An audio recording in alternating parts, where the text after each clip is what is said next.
Hello, everybody, and welcome to the tail end of 2025. I thought it would be really cool to share with whether you are novice witches or seasoned witches, people that are trying to reconnect with their spirituality. I thought it would be really fun to share with you tips that I wish I had.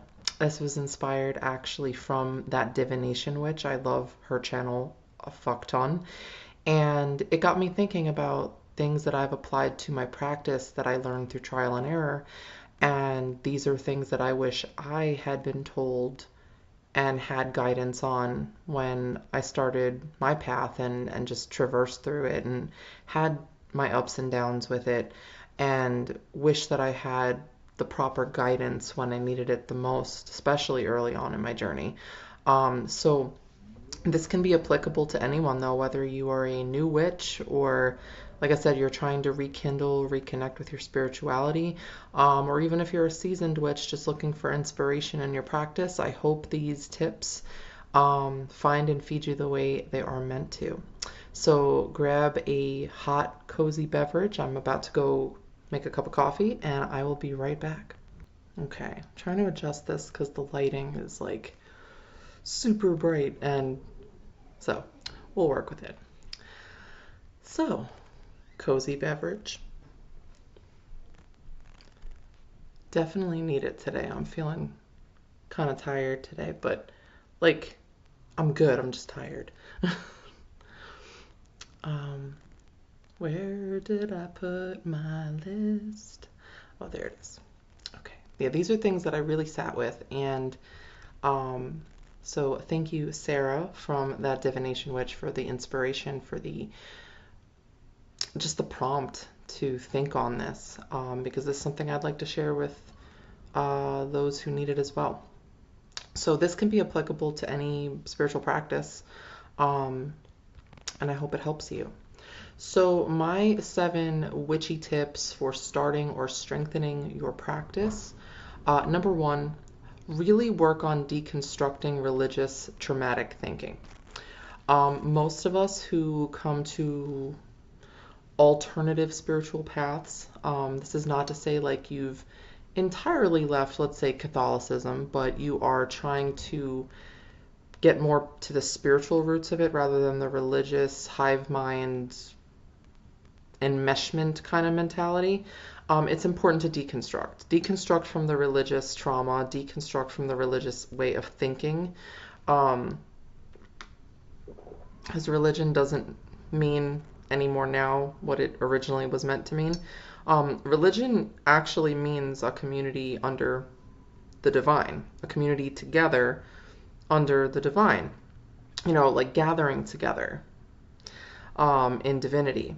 We don't see that as often anymore in a lot of circles, not even just Christian or Catholic circles. I've seen them in pagan circles, Wiccan circles, all kinds of circles. And I think it's because we get really wrapped up in this religious way of thinking, the religious trauma, the shame, the this is good, this is evil, this is going to give you a reward, this is not. Think like us or go to hell, you know what I'm saying? And there's a whole bunch of intricacies to that I don't need to go into, obviously. But really focus your spirituality on deconstructing religious, traumatic, enmeshed hive mentality that you most likely grew up around and tried to get away from. Okay, because this can heavily influence your practice going forward. I know it has definitely done that to me. I have been doing this and learning as I've grown since I was a teenager, but still, I would get these moments in my life. I actually did a vlog on it a while ago, where something would happen and frighten me or throw me off, or I would start to get those thoughts again that I'm doing something bad or I'm doing something evil, and I'd get scared because I didn't want to do anything evil, and then I would just throw out all my decks and I'd throw out all my books. I have gotten rid of so many decks just because I have let that little piece that was left there, which is enough. A little piece is enough to control you, if you let it. Um, I still had that, those pieces that weren't deconstructed. And I can proudly say, I think by the end of this year, I have really, really looked those things in the face, those beliefs, those ideas and ideologies, and now when they rear their ugly heads, it doesn't affect me anymore. It still happens. Now, this is not to say when you deconstruct it that those thoughts aren't going to pop up, that those worries or those lower vibrational ways of thinking aren't going to still pop up. But when you can deconstruct them, and deconstructing means really looking at those beliefs and asking yourself, do I actually even believe this? Why do I subscribe to this? What do I think I'm getting out of this? And when you see that a lot of it is just to please other people, a lot of it is to not look like a bad person, a lot of it is to keep your wounded inner child, inner teenager safe, possibly even adult, because there are lots of people that I've heard of that still live in the broom closet, because they are around family, friends that would shame them, practically witch hunt them for catching them with an astrology book or something in their house, so it's not to say that this is not going to still be a challenge in your practice, but deconstructing it, really looking at it without emotion, without attachment, and just looking at it and saying, is this really something I believe, or is this something I'm trying to believe so that I don't get in some kind of trouble? And then you're already in trouble there, because then your belief system is more focused on following and punishing yourself the whole time. Does that make sense? So my first tip is please work on deconstructing. That being said, when you really start focusing on the deconstructing, prioritize intuitive development. This is especially important when you have come out of a traumatic background with a hive/herd/enmeshment mentality, because it can really mess with your intuition. I can't tell you how many times throughout my entire life I have had thoughts and feelings about things, people, situations, ideas, that I should have just followed my intuition on, but I let doubt and fear and feeling like I was crazy or whatever get in the way, and then it turned out that I was right in my assessment, or whatever had come up for me, and I kicked myself for it. But this is because I had been around that a lot.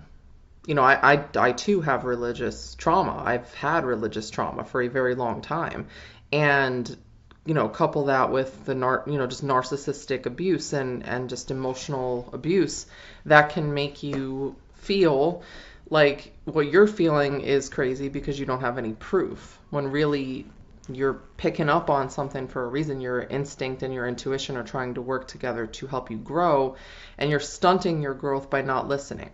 Okay? So work on intuitive development. Everybody has intuition. Nobody is more special than you just because they're a little more tapped in, or not even to say they're more tapped in. Everybody is tapped in. But some people are sharper. Some people have fine-tuned that muscle a little more. Okay? Now, you can do the same thing. And this starts by trusting yourself. That still small voice, that voice that has reared its head at you and tried to talk to you, and then you've ignored it only to kick yourself later. Start listening more to yourself. And this is how you also differentiate the voice of fear and the voice of your intuition. So you're going to make a lot of fucking mistakes in the beginning, okay? Especially if you're really starting to develop that intuitive muscle, you're going to make a lot of fucking mistakes. So be prepared for that. But it's a good thing, because you'll start to realize the signs, signals, and sensations you get when it's intuition talking and when it's fear talking. Okay, so definitely work on intuitive development in connection with deconstructing. Next, be resourceful. Okay? This means use what you got. We have all been here. You might be here right now. You might still have a little bit of the FOMO or gotta have it, gotta have it, gotta have all the things mentality. And that can be a very overwhelming part of reconstructing your spiritual path, is thinking, I've got to have all the things. I have to have all the books. I have to have all the crystals. I have to have all the wands. I have to have all the singing bowls. I have to have this and this and this and this. You already most likely have a shit ton of magical, medicinal items in your home already. Just look in your pantry alone. Okay? Kitchen witchery, that's a thing. You can make a meal and pray over it, and that's just as magical as if you bought a big old cauldron and you know what I'm saying? And I mean, that's also awesome. You can have those things, but you don't need them to have a magical practice. Your magical practice is a personal one. It is a spiritual practice. That's why it's called a practice, is because it's something you come to every day and work on. Magic is about working on your mind, your heart, your physical being is the altar. It's a moving altar, and your soul wellness. Okay? So you don't need to have all the things in order to be doing it right. You don't need to have a specific altar set up. Okay? I just got done telling one of my clients the other day to treat her life like an altar. You know, that if she didn't feel the gusto, the energy, the motivation to make one, to treat her every day like an altar, because it is an altar. An altar just means a space you come to alter your state of mind, to elevate it, to come to spirit. And that is your everyday. So from the moment you get up and make your coffee, pray over it, speak volumes of goodness into it. Because coffee is a stimulant. It has a spark of fire to it. It's grounding and solidifying, but it also it gives energy as well. So that alone is a magic potion, okay, that you can speak life into, and it will ground and also energize your intentions. And you can drink that into yourself, or just pray over it. You know, do a sign of the pentacle over it, or the cross, or whatever you align with, okay? Whatever your magic sigils, or, you know, even draw a sigil over your mug if you want while you're drinking it, to take in the energetic properties of that sigil, okay? But you have a mug, you have coffee, you have tea, I'm sure, and even if you don't drink any of those things, drink water. Water is a conduit of energy. You speak into it, it changes form. Okay? So be resourceful. Look up the meanings of the herbs and spices you probably already have in your cabinets. Okay? When you clean your house, clean with the windows open. Put on music that's actually uplifting and enlivening and raise the energy of your home. Okay? Make little floor washes with tea. You know, if you have certain teas like peppermint or lavender, you can add that to hot water and a little bit of soap or Florida water, and wash your floors with that. And you could speak prayers over the floor as you're washing it. Okay, you can make concoct a whole homemade floor wash on your own that you've blessed and charged with prayer, and then wash your floors with it so you're walking on blessings. Okay, be resourceful.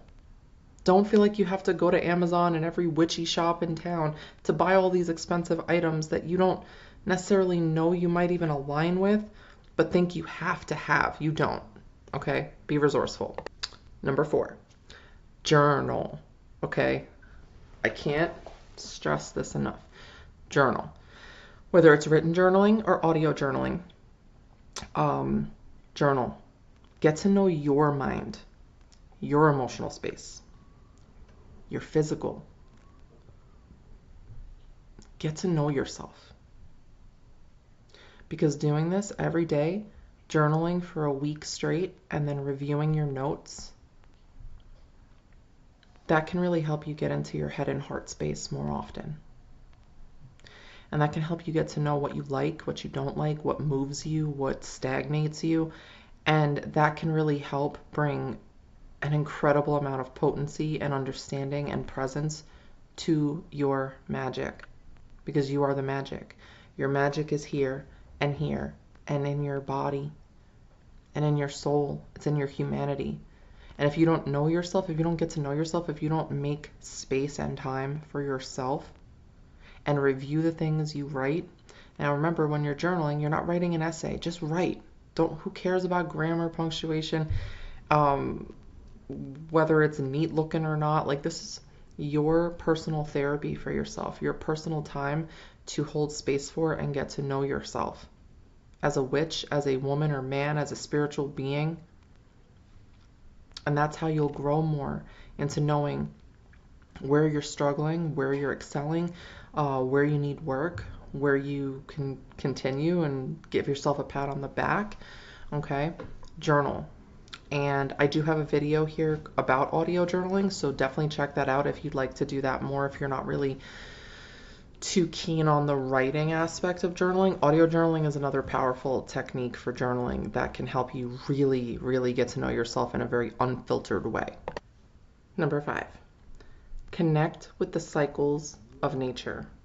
Okay, I can't tell you how many times I've heard, and I mean, shit, I've even caught myself saying it, how many times we've all said at one point or many times, oh, I'm going out into nature, I'm going to visit nature.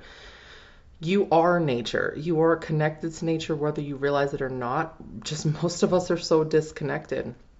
An old friend of mine made a really good point about that, saying, even when we go out, we're not really out.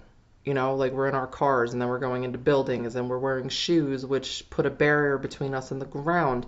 We're not really connected as much as we could be or should be.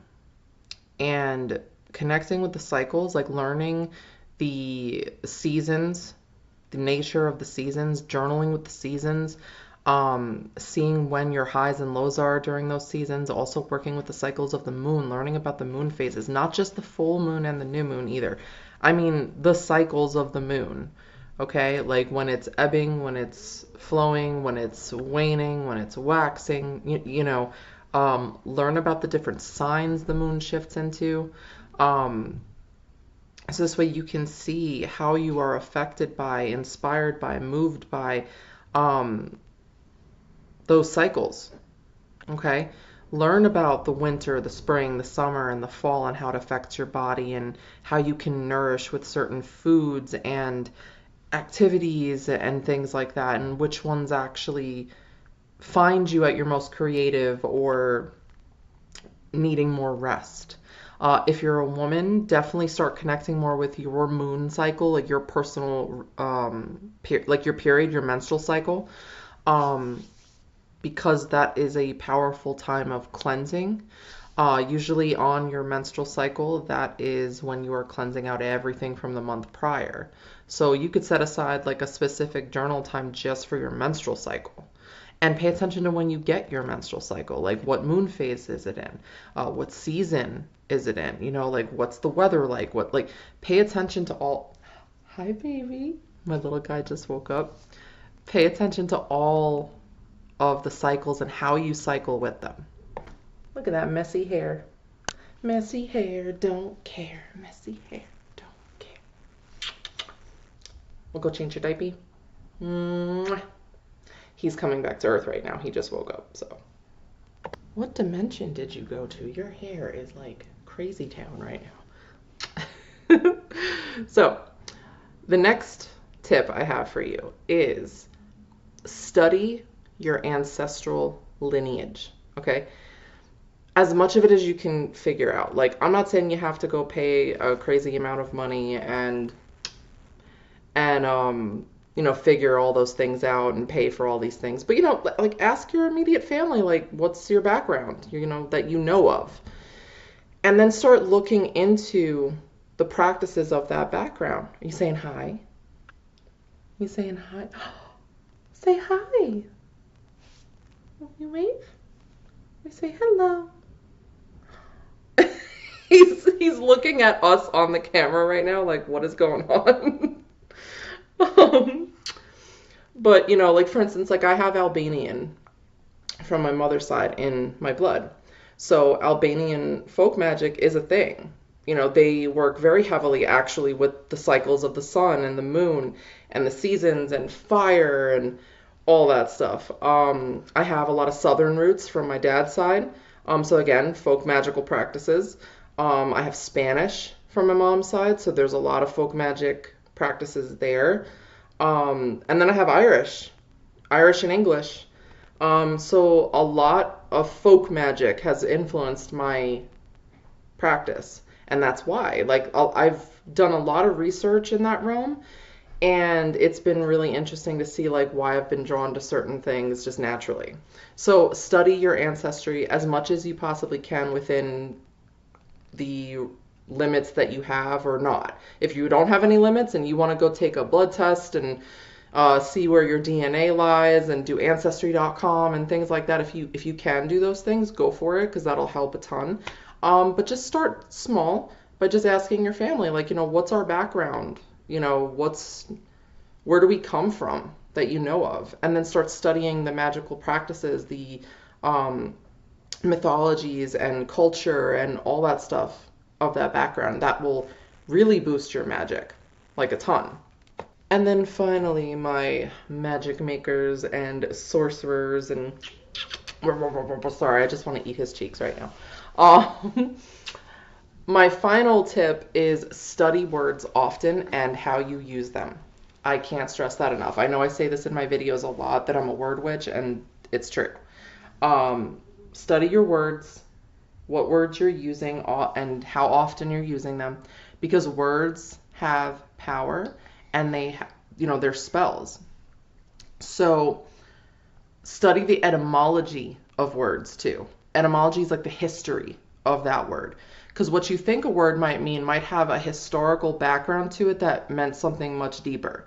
So study the words you use often and make sure that you adjust accordingly, so this way you're not casting unhealthy spells on your mind, heart, body, and soul. So I hope this helps you. I hope this was interesting to you, and I'd love to hear your feedback or even tips that you might have. Yeah, I love you guys. I'm going to go play with this little dude, and we're going to have a snack, and we're going to continue on with this magical day. But yes, those are my tips. Those are things that I really wished that I had been given growing into my practice and had to kind of figure out on my own the hard way.